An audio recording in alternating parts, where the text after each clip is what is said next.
You think you know history? You think you understand what slow change means? Think again. Because what I am about to tell you is not just a chapter from an ancient textbook. It is the true, terrifying account of how an entire population, tens of thousands of souls, watched their world vanish, not in a firestorm, but in a relentless, cold, creeping blue terror. This is the story of the British Mesolithic, the Middle Stone Age, a forgotten epoch so profound and so devastating that modern science still struggles to comprehend the sheer scale of the catastrophe that created the island we call home today. Can you believe that less than 10,000 years ago, Britain wasn't an island at all? It was the northwestern frontier of a vast, teeming European hunting ground, connected by a sprawling, fertile paradise known only by its haunting modern name, Doggerland. Imagine a territory larger than modern Belgium, Netherlands, and Denmark combined, a grassy, river-laced savanna where the greatest migrations of red deer, aurochs, and wild horses unfolded every single year. This was the Eden of the Stone Age, the jewel in the crown of the post-glacial world, and it was absolutely doomed. The whispers started subtly. They weren't thunder. They were the sound of water dripping, a rhythm that began in the Arctic and slowly marched south, a death knell played by melting ice sheets miles thick. For millennia, the enormous ice caps, the remnants of the last great freeze, had held the ocean captive, suppressing the global sea level by over 120 meters. But as the planet shuddered awake, warming rapidly, that ancient prison dissolved. The meltwater, billions upon billions of tons of it, rushed into the Atlantic, a hydrological apocalypse no one saw coming, or at least one they had no frame of reference to understand. Our ancestors, the Mesolithic hunters, the people of the Middle Stone, were masters of survival, intimately tied to the land, tracing the movements of game across the flat, wide estuaries of what is now the North Sea. They didn't have thermometers or satellites, they had generations of accumulated wisdom. But even that wisdom failed them when faced with a geological shift of this magnitude. They must have noticed the tide marks climbing higher each year, encroaching on their established camps, forcing them further and further inland. The coastal plains, their most vital hunting zones, began to turn marshy, then brackish, then utterly submerged. It wasn't an overnight flood, which might have at least offered a quick, dramatic end. This was a slow, agonizing siege by the sea, lasting not decades, but centuries. Every generation lost more ground. Every great river estuary widened into an impassable gulf. The world they knew was literally shrinking beneath their feet. The ultimate moment of horror, the final, undeniable severance, occurred around 8,200 years ago, during an event scientists chillingly call the Storegga Slide. Picture this. Off the coast of Norway, a massive submarine landslide, the largest known of its kind, shook the ocean floor, potentially displacing hundreds of cubic miles of sediment. This wasn't just a tremor. This was the hammer blow that shattered the last remaining land bridge connecting Britain to the European mainland. The resulting tsunami was a monstrous wall of water, potentially 20 meters high, that slammed into the sinking coast of Doggerland and the low-lying eastern shores of Britain. If there were still Mesolithic communities clinging to the highest remaining mounds of Doggerland, desperately trying to maintain their ancient life, that wave simply wiped them from the map, extinguishing the last remnants of the great savanna. And just like that, the world changed forever. The hunters who had followed the herds across dry land found themselves trapped, gazing across a hostile, endless horizon of salt water. They were no longer Europeans. They were islanders. The land bridge was gone. Their supply lines, their genetic connection to the continent, their escape route, all swallowed by the deep. The terror of this isolation, the sudden realization that they were cut off, must have been paralyzing. This wasn't just geographical isolation. It was cultural amputation. The vast network of trade and knowledge exchange that had flowed freely for thousands of years suddenly ceased. The Mesolithic Britons were forced into radical self-reliance, redefining their entire existence to survive on a newly formed island characterized by dense, dark forests and relentless rain. How did they adapt? How did they maintain their sanity and their culture when the memory of dry land connections faded into myth? How did they transition from spear-tossing steppe hunters to sophisticated coastal mariners and forest trappers? And perhaps most crucially, did the trauma of the Great Flood forever change their spiritual view of the world? We are talking about a civilization defined by loss, struggling to find meaning in a landscape that was simultaneously a gift and a prison. The Mesolithic period in Britain is not the sleepy, dull historical footnote you were taught in school. It is the story of the ultimate battle against nature, a thrilling, desperate epic of human resilience set against a backdrop of global catastrophe. Prepare yourself, because we are diving deep into the true history of the people who watched the sea claim their world. Imagine a land not of myth, but of mud, marsh, and unimaginable richness.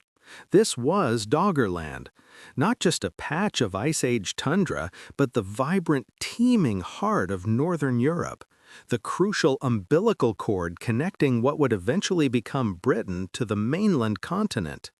It was where the great herds migrated, where rivers converged, and where the Paleolithic hunters of the late Ice Age built their entire lives. For thousands of years, the people of the Great Plain lived in a state of relative abundance. They followed the megafauna, the colossal elk, the wild horses, the final remnants of the woolly rhinoceros. Their culture was expansive, interconnected, and rooted in the vast, open geography of a world still bound together. But deep beneath the surface, the true villain of our story was stirring. The slow, relentless creep of global temperature change. The glaciers, those ancient, terrible architects of the Ice Age, were finally retreating, dumping unimaginable volumes of melted ice back into the global oceans. The sea level was rising, and Doggerland was directly in its crosshairs. This wasn't a flash flood, not a sudden biblical deluge that cleared the land in a night. This was worse. This was the geological process of drowning, measured in agonizing millimeters per year, yet accumulating into miles per generation. It was the slow, inevitable strangulation of their known universe. First, the low-lying eastern plains began to turn brackish. What were once fertile hunting grounds became treacherous tidal flats. The salty kiss of the ocean crept further and further inland, poisoning the freshwater marshes, disrupting the ancient migration routes the people had relied on for millennia. Think of the terror, generation after generation, watching the horizon shrink. Their sacred burial sites, their established hunting camps, the places they told their children stories, all slowly dissolving into the indifferent gray North Sea. The land was not being taken by an invading army. It was simply ceasing to exist. The people living in the high Paleolithic camps that would eventually become Scotland and Wales must have watched in horror as their cousins, the Doggerland inhabitants, were relentlessly pushed back, forced onto ever higher ground, desperately seeking refuge where the rolling hills met the coast. Every year, the tide mark was higher. Every decade, a familiar landmark was gone. It was the ultimate psychological warfare waged by nature, demanding an adaptation so radical it split history in two. The Mesolithic was born not of invention, but of necessity. By approximately 6500 BCE, the inevitable became reality. The last thin strip of land connecting the British Isles to the continent, perhaps a marshy, desperate crossing point, known today as the Straits of Dover, finally surrendered to the water. A terrifying, permanent chasm opened up. Britain was now an island, isolated and finite. This was the true dawn of the Mesolithic, the Middle Stone Age. It wasn't just a change in tools. It was an existential crisis solved by relentless, meticulous innovation. The days of chasing gigantic herd animals across limitless plains were over. The environment was now dense, forested, and crucially, finite. The people had to fundamentally change who they were.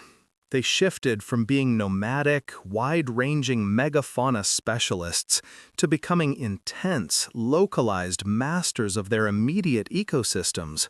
This is the era of the broad-spectrum revolution, a fancy academic term for a desperate scramble for survival, demanding they utilize every single resource available in their confined island prison. If you couldn't chase bison for hundreds of miles, you had to learn how to efficiently harvest fish, fowl, and forest resources within a small radius. The tools shrank. Enter the microlith. Tiny, razor-sharp geometric pieces of flint, meticulously hafted onto bone or wood to create composite tools. These were not the massive, intimidating hand axes of their ancestors.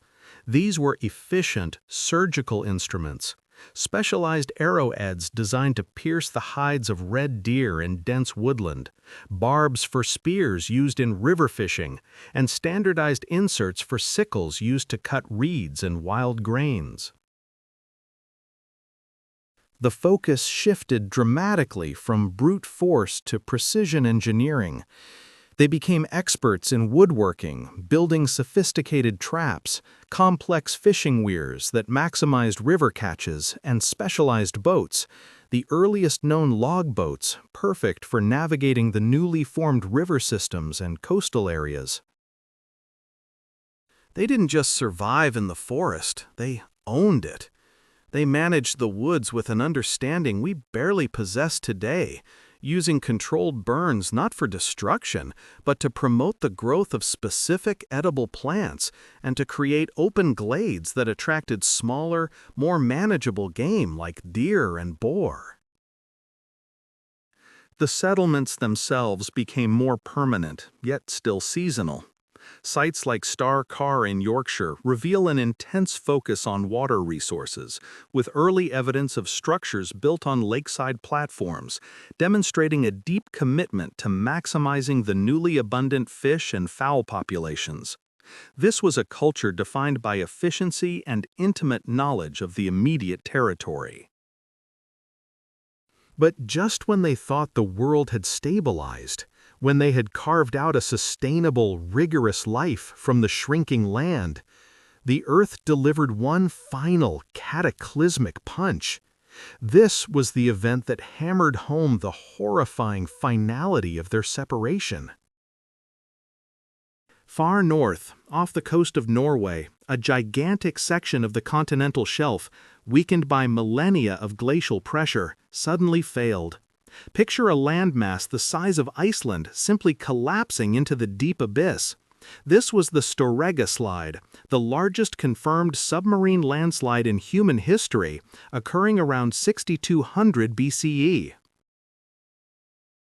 It wasn't a gentle ripple, it was an apocalyptic wall of water, an unimaginable tsunami that raced across the North Sea at highway speeds.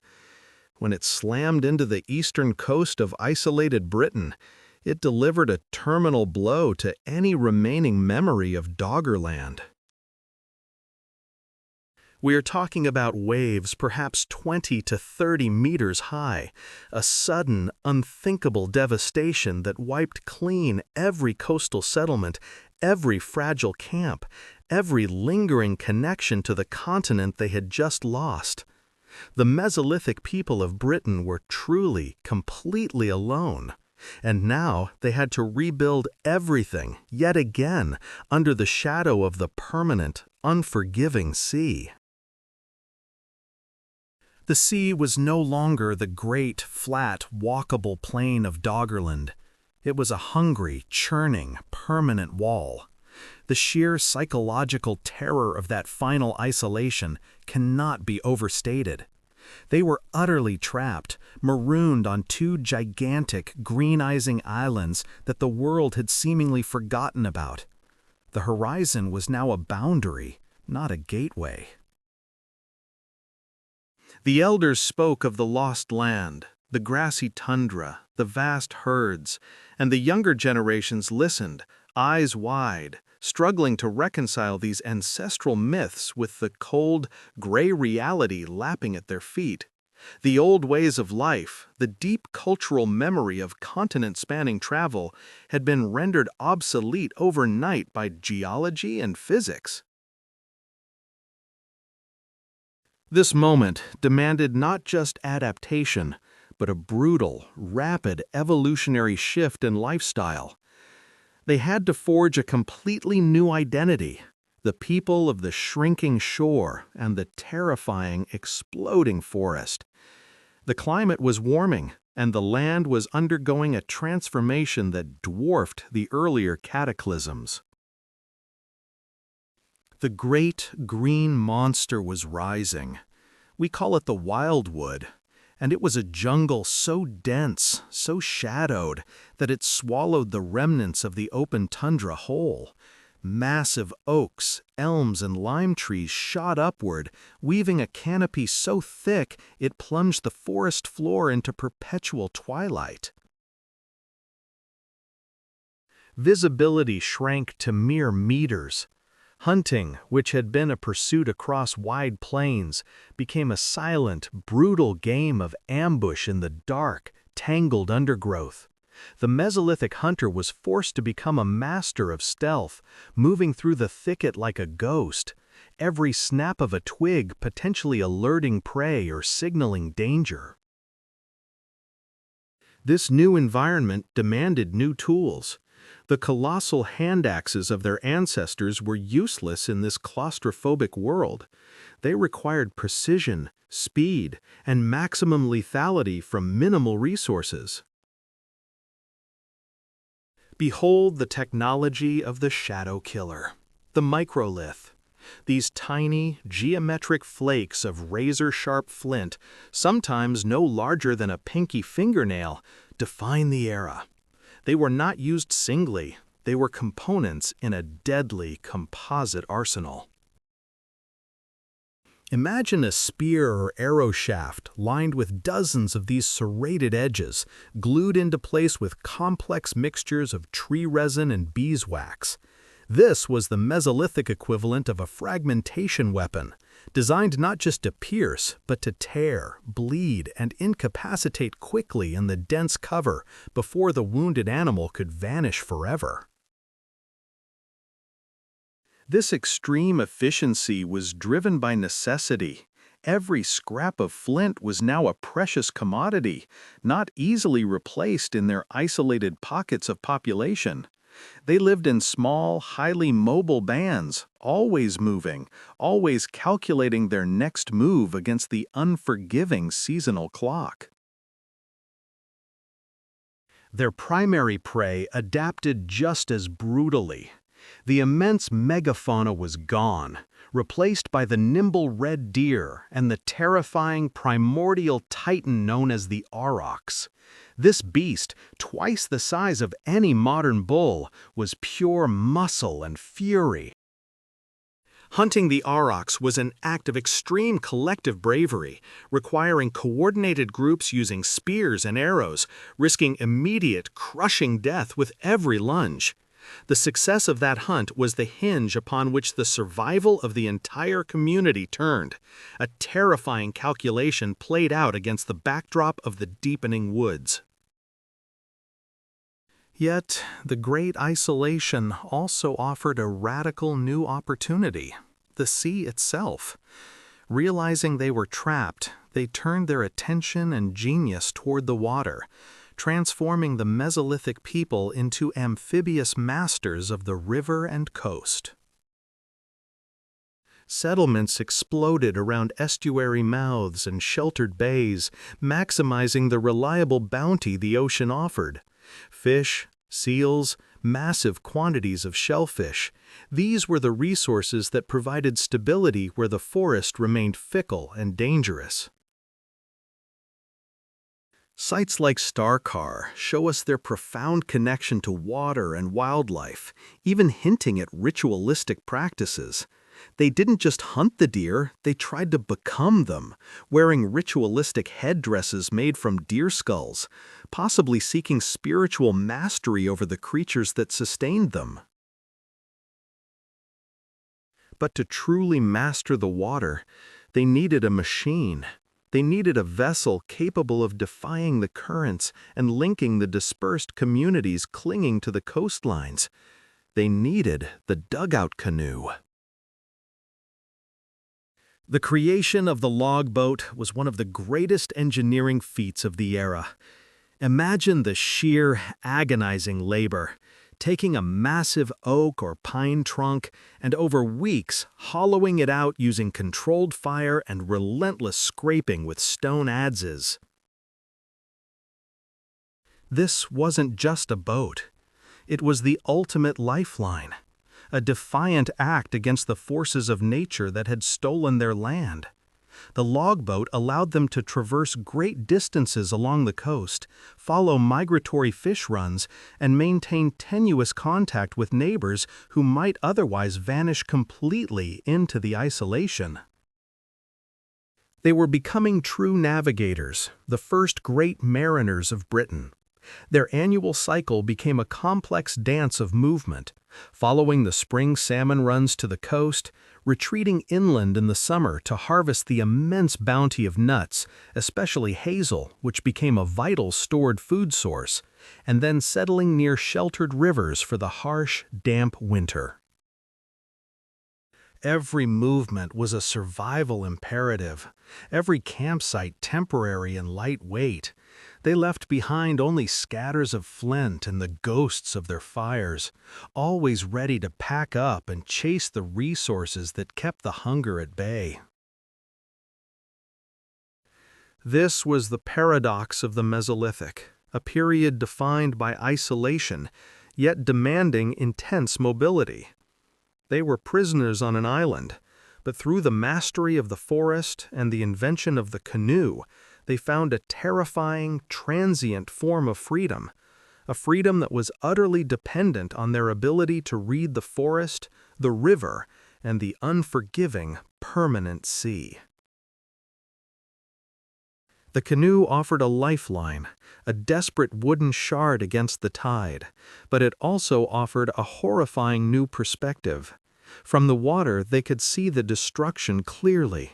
They could watch the gentle, familiar hills of their ancient homeland soften, blur, and dissolve into the gray, churning maw of the North Sea, an endless, hungry vortex of salt and despair. Every spring tide was a eulogy whispered across the water. Every high-water mark, a monument to what was irretrievably lost. This wasn't merely a geographical shift. It was an existential terror that redefined the very concept of safety, turning the reliable Earth into a liquid enemy. The Mesolithic people, previously bound by the vast open plains of Doggerland and connected to continental Europe, were now brutally compressed onto a rapidly shrinking island. Their entire worldview, the way they hunted, the way they migrated, the myths they told around the sputtering fire, had to be surgically re-engineered under the highest pressure imaginable. The sheer volume of trauma embedded in this forced isolation is difficult to overstate. It was a cultural amputation. They became masters of the fragmented landscape, utilizing lightweight, highly specialized tools that mirrored their transient, desperate existence. Gone were the heavy, crude, monolithic hand axes of the Paleolithic giants, weapons built for a stable, unchanging eternity of megafauna. They needed speed, precision, and efficiency in a world that demanded constant, frantic movement. In their place emerged the true, terrifying stars of the Mesolithic arsenal, the microliths. These were not simply small stone tools. They were razor-sharp geometric nightmares, meticulously crafted trapezoids, triangles, and crescents, often less than 2 centimeters long. Imagine the skill, the intense, almost spiritual precision required to chip a piece of flint down to a size barely larger than your thumbnail, yet sharp enough to dissect flesh and bone with horrifying efficiency. They were the ultimate expression of miniature lethality. These microliths were never intended to be used alone. They were the replaceable teeth of composite weapons, the shining, deadly edge of an entirely new age of hunting.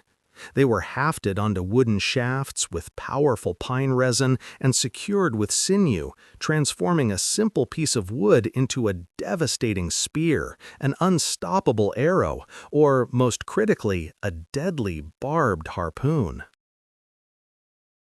This was the ultimate expression of efficiency in an age where every resource was precious, and every ounce of movement counted against the relentless tide of environmental collapse. This technological shift screams of a society under siege, adapting not through brute force, but through ingenious, painful refinement. The archaeological record provides a visceral look into this cultural agony. Look at Star Carr in Yorkshire, once a monumental Mesolithic gathering place, teeming with evidence of specialized deer hunting and ritualistic practices. The site of the world's oldest known decorated antlers, a symbol of their deep, powerful connection to the inland forests. But as the water table rose, as the coastal plains drowned, the Great Lake began to swallow the site whole, literally washing away their history, turning their sanctuary into a swampy grave. The focus shifted violently, irrevocably. The Mesolithic populations began abandoning the deep forests and the inland lakes for the treacherous yet resource-rich coastline. This was the coastal revolution, a desperate scramble for the sea's bounty, the last abundant food source that had not yet been swallowed by the waves. They traded the stable, predictable rhythms of the ancient forest for the brutal, volatile calendar of the tides.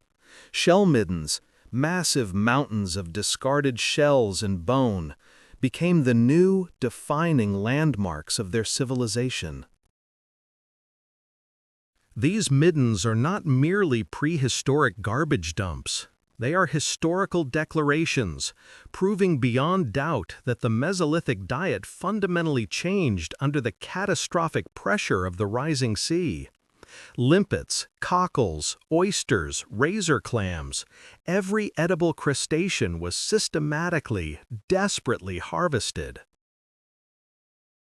It meant pitting those fragile microlith-tipped harpoons against massive, powerful beasts in open, churning water, a dance with death performed daily. This forced proximity to the ocean, this necessary, terrifying intimacy with the waves, fundamentally hardened the British Mesolithic psyche, making them a people defined by water and survival. Their nomadism was no longer a freedom of choice. It was a servitude to necessity, a frantic, choreographed movement across a vanishing stage. They followed the massive salmon runs up the mighty, swelling rivers in the spring, and tracked the migrating red deer through the shrinking, boggy woodlands in the autumn. They built temporary, highly efficient shelters, tents and small, easily dismantled wooden frames, designed not for permanence, which was impossible, but for immediate escape and swift reconstruction. Their world was defined by impermanence, yet their connection to the remaining slivers of solid ground was fiercely, tragically deep. Every footprint was temporary, every fire pit destined to be reclaimed by the mossy forest floor, or, far worse, by the cold, relentless surge of the oceanic grave that was swallowing Britain whole. They knew, with a primal certainty, that the island was closing its doors, and the Mesolithic occupants were racing against the final, decisive lock. The final lock clicked shut with a deafening, silent roar of the North Sea. The inhabitants of this shrinking landmass were suddenly confronted not just with loss, but with absolute finality. The great routes of migration, the pathways their ancestors had trod for millennia, were now abyssal trenches where the monstrous currents churned, isolating them forever. The terrestrial bounty, the mighty reindeer, and the thundering aurochs herds that once crisscrossed the plains connecting them to Europe dwindled in quality and quantity as the land became bottlenecked. The forests thickened into an impenetrable wildwood, yes, providing shelter, but they were now finite, inescapable cages, and the occupants had to learn to exploit them with surgical, desperate precision. This crisis demanded nothing less than a revolution in technology, a desperate arms race against environmental decay and resource scarcity that defined the Mesolithic mind. Enter the age of the microlith. Tiny, razor-sharp geometric fragments of flint, born from necessity and a brutal understanding of efficiency. These were not standalone tools, but standardized, mass-produced components, systematically glued and hafted into composite shafts and handles using natural resins and sinew. They maximized every precious ounce of stone, transforming a single piece of flint into dozens of lethal projectile points, perfectly balanced for flight and penetration. Imagine the agonizing pressure. Every tiny spear point, every arrow barb, every cutting edge had to be mathematically perfect because failure meant starvation in this tightening island fortress. They were building the first true precision instruments of survival, moving culturally and technologically from the heavy, blunt force trauma of the Paleolithic to surgical, calculated lethality. The Mesolithic communities facing this existential threat were brutally divided into two desperate survival camps, the inland forest hunters and the coastal explorers. The inland clans became absolute masters of the wildwood, the damp, towering canopy that consumed the island's interior, demanding stealth, specialized knowledge of animal behavior, and the construction of massive, deep-pit traps. They hunted red deer and wild boar with incredible, silent efficiency, utilizing bows crafted not just for power, but for near-total silence, stalking through the wet, mossy terrain where every unintended rustle could betray their presence to the prey and to their increasingly competitive and violent neighbors. This deep forest life required a profound, almost spiritual intimacy with the cycle of growth and decay. Meanwhile, the few surviving coastal tribes were engaged in a terrifying daily gamble against the ocean that had murdered their homeland. They were forced to invent seafaring, launching fragile, carved-out log canoes, the first definitive, purpose-built vessels of the British Isles, designed not for travel, but for resource extraction from a watery grave. These were desperate floating platforms, navigating the brutal tides and the newly submerged invisible hazards of the former Doggerland shelf. They pursued massive marine mammals, seals, and eventually the fast, elusive shoals of fish that represented the last sustainable, reliable protein source the continent could offer them. This radical environmental shift fundamentally altered their spiritual and emotional world. How do you revere the land when the land is actively trying to drown you? The gods of the stable plains and the vast open territories were violently replaced by the terrifying, capricious deities of the deep, demanding sacrifices of time, energy, and sometimes life itself in the treacherous waters. They became masters of the water, utilizing complex engineering that defied the perceived simplicity of the Mesolithic mind. We're talking about massive, structured fishing weirs, underwater traps woven meticulously from reeds and hazel branches designed to funnel entire populations of migrating fish into waiting nets when the tide retreated. These structures required immense communal effort and specialized knowledge of hydrodynamics, proving that even under the crushing stress of isolation, large-scale, coordinated cooperation was absolutely essential for survival. The mud and peat layers of ancient river mouths hold the ghostly remains of these triumphs, preserved evidence of tightly woven baskets, elaborate nets, and specialized barbed harpoons tipped with those terrifyingly efficient microliths. The Mesolithic life was defined by perpetual, calculated motion, not random wandering. It was a precise, agonizingly plotted seasonal circuit, a desperate calendar constructed entirely around the availability of hyperlocal resources. Spring meant moving to the coasts to exploit newly spawning fish. Summer meant deep forest hunting. Autumn, aggressive nut and berry harvesting. And winter, retreating to sheltered mallee bases for protection and tool maintenance. Every temporary camp was a specialized factory, designed for a singular life-or-death task. Flint-knapping camps littered with waste flakes, butchery sites soaked in the remnants of specialized kills, and the coastal shell middens, vast, dramatic mounds of discarded periwinkle and limpet shells, testifying to a heavy reliance on the lowest-hanging, most accessible fruit of the aggressive sea. This constant, demanding mobility, this fluid, adaptable existence, was the ultimate definition of their resistance. They refused to be static targets for an unforgiving, collapsing environment, instead becoming highly specialized, adaptive predators of their own shrinking, isolated world. They were running a 1,000-year marathon against the inevitable, perfecting their movement as the island walls closed in around them, leaving no quarter for the weak or the slow. The true terror wasn't the water itself. It was the sound of silence that followed the final, irrevocable separation.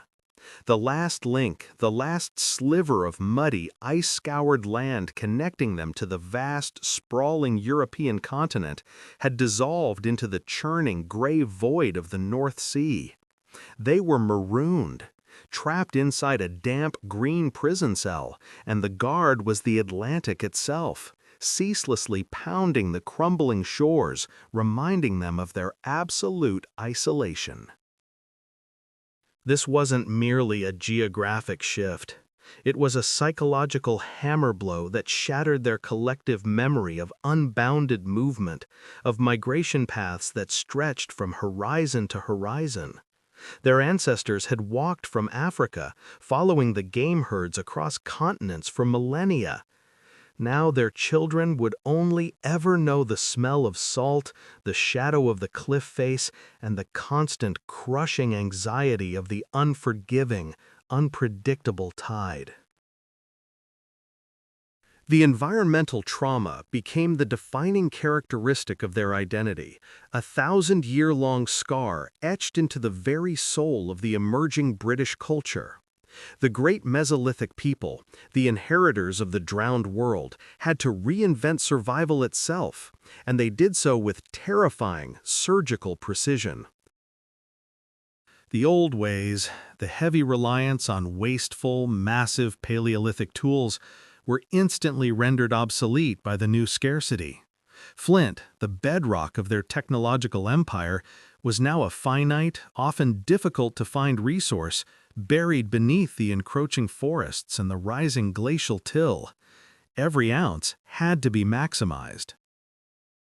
Necessity, the cold, unforgiving mother of invention, demanded a radical redesign of their entire survival kit, forcing them to turn the concept of tool-making on its head. What emerged was the ultimate expression of Stone Age efficiency and conservation, the microlith revolution. These were not clumsy, multi-purpose hand axes swung by brute force. These were tiny, geometric inserts of flint, often barely the size of a fingernail, meticulously crafted into razor-sharp points, barbs, and cutting edges. They were the modular components of a vastly superior composite system. Imagine the patience, the hundreds of hours spent perfecting the pressure flaking necessary to create an arrowhead tip so small, yet so lethally effective when hafted onto a wooden shaft using pitch and sinew. They had become the ultimate conservationists, masters of mass destruction through miniaturization. This allowed them to reuse and replace broken parts without discarding the entire weapon system. A snapped point was easily swapped out in minutes, saving precious time and material. They were creating the world's first truly sustainable, high-tech weapon platform. But the microlith, however brilliant, could not conjure up food where there was none. While the forests still teemed with red deer, roe deer, and the last terrifying remnants of the great aurochs, the inland resources could no longer support the entire, displaced population fleeing the catastrophic loss of Doggerland. The shoreline, once a temporary, opportunistic hunting ground, became the permanent, terrifying breadbasket of the trapped population. They had to face the sea, the very entity that had stolen their homeland and drowned their ancestral memories. This forced shift was not merely an adjustment, it was a complete and total overhaul of their entire knowledge base. The fading whispers of the elder hunters, skilled in tracking game through the ancient woods, were replaced by the harsh, urgent cries of the coastal guides. These new masters read the tides, the currents, and the migratory patterns of marine life like sacred, life-giving texts. They learned the brutal rhythms of the littoral zone, understanding exactly when the vast bounty of the oceans could be safely harvested. New, terrifying tools emerged from the darkness of their workshops. Incredibly fine fish traps woven from willow and hazel, barbed harpoons of intricately carved antler, and the terrifying, fragile canoes carved from single logs, daring them to venture beyond the safety of the shallow waves. Every fishing trip was a gamble against the vast, cold indifference of the North Sea, but the reward was often astronomical. The discovery of rich, predictable resources like migratory fish runs and, most importantly, shellfish provided a crucial caloric buffer against total collapse. Look closely at the evidence left behind. Sites like the mountainous shell middens of the Scottish Islands, notably Oronsay. These are not just ancient garbage heaps. They are monumental, stark testaments to desperation and unbelievable repetitive labor. Every cockle shell, every oyster valve, every limpet ring found in those vast mounds represents a calorie earned through backbreaking, wet, freezing work, repeated thousands of times over centuries. They harvested the sea's bounty, not out of pleasure or leisure, but out of absolute, existential necessity. They had turned the beaches into vast, processed food factories, operating on a schedule dictated by the lunar cycles. This was not the romanticized image of the leisurely hunter-gatherer of folklore. This was relentless, grinding existence, a permanent state of high alert against the ever-present threat of starvation and hypothermia. The psychological burden was immense. Their spiritual world must have mirrored their physical reality, closed off, intensely hostile, and focused inward on the few remaining, precious resources. Their mythology must have been saturated with water spirits, colossal sea beasts, and vengeful, jealous tides demanding tribute. The ghost of Doggerland, the sunken, lost paradise, surely haunted every campfire tale, a warning against complacency and a reminder of the fragility of the earth beneath their feet. They were the first true Britons, forged not by choice or migration, but by the fire and ice of catastrophic environmental trauma. This isolation, enforced by the ocean barrier, created a distinct, fiercely independent culture, surviving literally on the edge of the known world. Their entire existence was balanced precariously on a sliver of land they were determined to never let the sea reclaim. They held the line against the rising ocean, year after year, century after century, a people permanently defined by the shadow of the Great Drowning. Their survival was the ultimate, defiant act against the inevitable collapse, perfecting their movement as the island walls closed in, leaving absolutely no quarter for the weak or the slow. The island was shrinking, yes, but a cage, when tight enough, does not break the spirit. It sharpens the claw. The catastrophic collapse of Doggerland had achieved its objective, trapping the survivors, but in doing so, it forced an evolutionary leap into hyper-efficiency and devastating precision. The lumbering technology of the deep past was immediately obsolete. They weren't just running, they were calculating the caloric output of every step, the weight of every tool, and the required lethality of every weapon system. The heavy hand axes of the Paleolithic giants were cast aside for a miniature revolution, a desperate innovation born of scarcity and speed, the microlith. Imagine holding a sliver of flint, a snapped geometric shard barely larger than your thumbnail. To the uninitiated, it was nothing but manufacturing waste, the discarded detritus of a messy workshop. To the Mesolithic hunter, this was the key to ultimate survival, the world's first truly modular and replaceable weapon component. These tiny, razor-sharp trapezoids and triangles were not used as individual tools. They were the teeth, the interchangeable blades meticulously hafted into grooves carved into bone or wooden shafts, secured with pitch and sinew, forming composite points, barbs, and serrated edges that were impossibly sharp.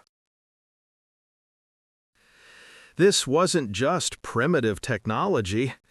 It was a sophisticated, lightweight arsenal that allowed a hunter to carry 50 potential lethal points in a small pouch, rather than dragging a single heavy spearhead across miles of waterlogged territory. This was the ultimate field repair kit, designed for rapid deployment and absolute lethality against fast-moving prey. Because the prey had changed too. The colossal, slow-moving targets of the Ice Age, the woolly rhinoceros and the mammoth, were a ghost story now. The new regime was ruled by the agile red deer, the swift roe deer, and the terrifyingly intelligent wild boar, demanding speed, camouflage, and the ability to strike instantly from ambush.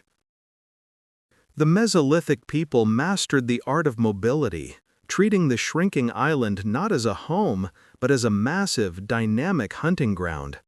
Their lives became a perpetual, choreographed dance around the seasonal movements of the herds, their camps nothing more than surgical strike bases designed for maximum resource extraction and immediate abandonment.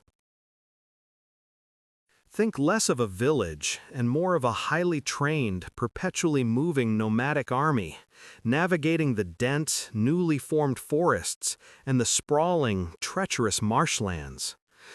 They were specialists in navigating the chaos that the rising sea had wrought, demanding absolute environmental knowledge from every member of the tribe.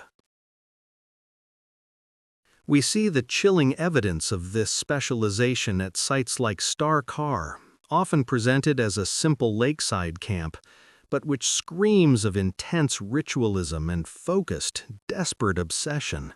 Here, they unearthed something profound and deeply unsettling.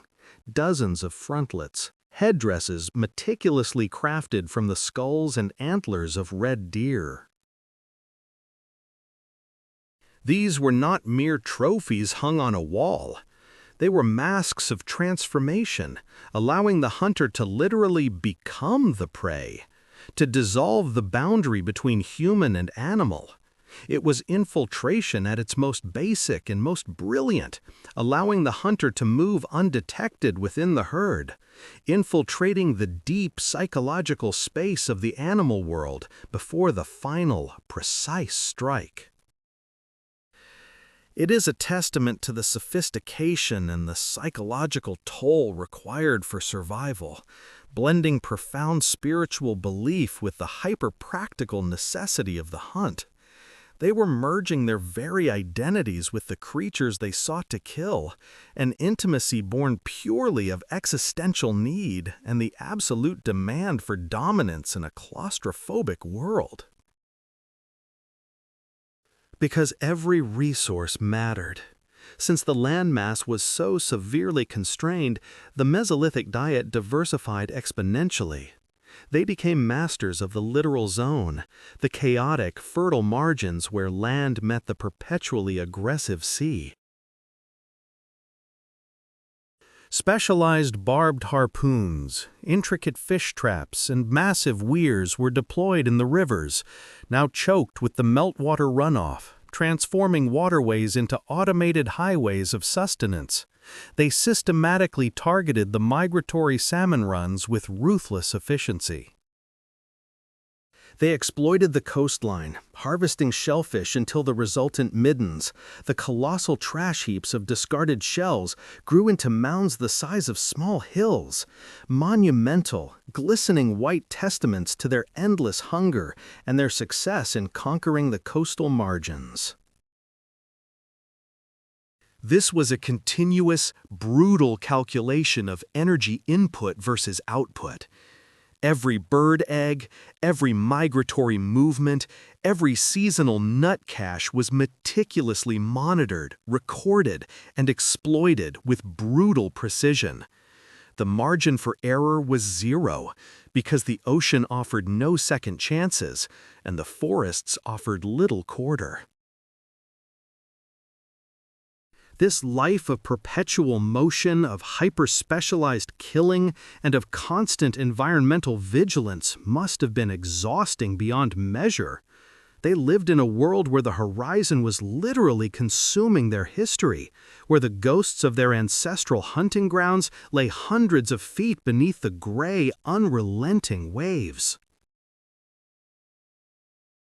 Every generation witnessed the loss, the salt creeping further inland, the familiar paths disappearing beneath the tides.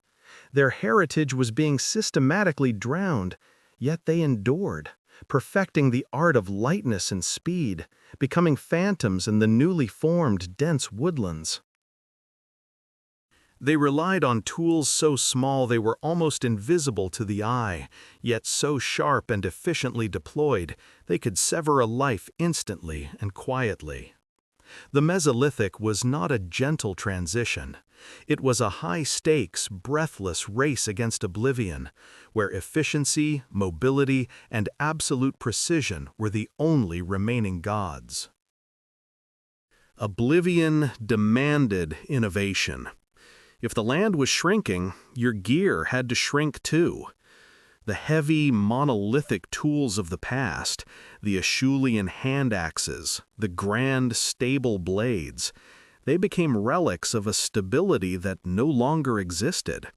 Mobility was king, and the greatest invention of this desperate, waterlogged era was the microlith, the tiny, perfect shard of death. This was not a lazy aesthetic choice by the Mesolithic mind, driven by some casual preference for small things. This was industrial efficiency taken to a terrifying extreme. You couldn't afford to waste prime flint on massive tools when you were constantly fleeing the tide, constantly packing up your entire world on your back, ready to sprint inland at a moment's notice. These microliths, perfectly formed triangles, precise trapezoids, devastating crescents, were the ultimate reusable components in the history of weaponry. They were mass-produced, razor-sharp inserts, carefully glued by pine resin or natural mastic onto wood or bone shafts. They transformed a simple wooden spear or arrow into a composite killing machine, far lighter, faster, and infinitely easier to repair in the field than any single large stone point. The speed of manufacture was as critical as the speed of the kill itself. Imagine the silent terror of the hunt across the newly formed boglands. A group of hunters moving with impossible speed, armed not with heavy clubs, but with darts tipped with dozens of microscopic razors. When that projectile struck, it didn't just pierce, it sliced, it shredded, turning internal wounds into massive, catastrophic hemorrhages.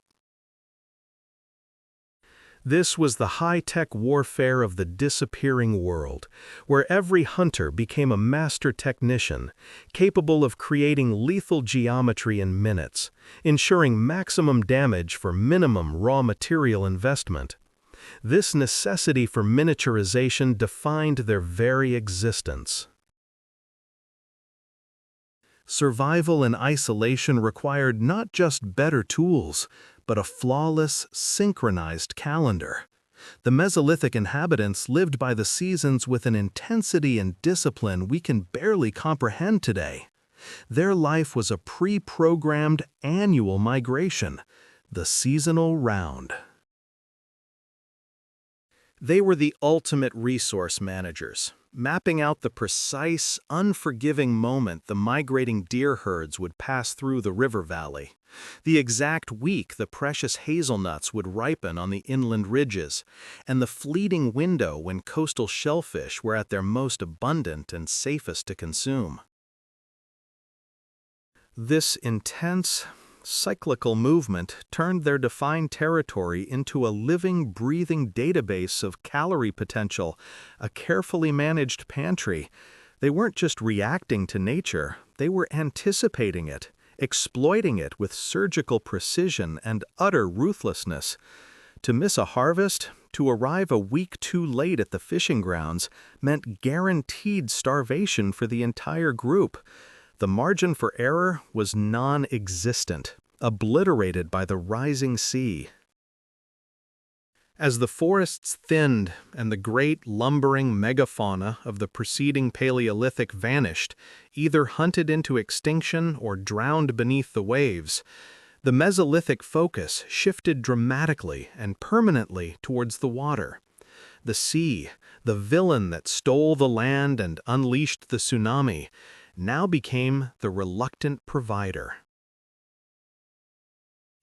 Fish, waterfowl, and mollusks became the essential, non-negotiable backbone of their diet. Suddenly, the tidal estuaries, the marshy river mouths, and the newly defined coastal zones were the new feeding grounds, demanding an entirely new suite of skills and tools for specialized aquatic exploitation. Evidence from sites like Star Carr and later coastal encampments shows the sheer inventiveness applied to watercraft and fishing. Barbed harpoons designed to lock into thick fish scales, sophisticated basket traps set in river currents, and possibly even early dugout canoes capable of handling seas rougher than any their ancestors had dared brave. They mastered the brutal rhythm of the ebb and flow of the tides, understanding exactly when and where to set their complex nets to capture enormous runs of salmon returning to spawn. The very landscape that tried relentlessly to kill them was now being systematically and cleverly harvested for its bounty. But the isolation was the silent killer. The existential terror that permeated every single aspect of their society. They were utterly alone, cut off completely from the continental kin they might have once relied upon for trade or defense. Every internal conflict, every broken bone, every failed hunt now carried the crushing weight of absolute finality. There was no backup, no neighboring tribe across the channel to trade essential goods with or flee to, only the cold, endless, horrifying ocean separating them from the rest of the world. This enforced, unforgiving self-reliance hardened the culture into a brittle, fiercely independent unit. Knowledge became the most valuable commodity. The ability to nap flint perfectly, the secret, life-saving location of a specific seasonal berry patch, the ancient, accurate lore of the rising tides and shifting currents. Every successful survival technique was guarded fiercely, passed down in hushed tones around the temporary fire, because that knowledge was literally the difference between the continuation of the lineage and the crushing, icy silence of the North Sea taking them away. The Mesolithic man was not just a hunter, he was an encyclopedist of disaster. His mind a living map of scarcity and abundance, a testament to pure, raw persistence. This wasn't a short-term crisis management plan lasting a few generations. This intense, highly nomadic, high-precision lifestyle lasted for millennia. For 5,000 punishing years, generation after generation lived this life of perpetual mobility, watching the sea creep relentlessly inward, fighting tooth and nail to maintain their fragile existence. They survived the environmental apocalypse by becoming faster, smaller, and infinitely more precise. But how long could this last? How long could a society sustain such relentless, high-stakes efficiency before something finally gave way and brought the inevitable, terrifying, and final change? That change was already marching across the continent, silent and slow, ready to collide violently with Britain's isolated, hardened survivors.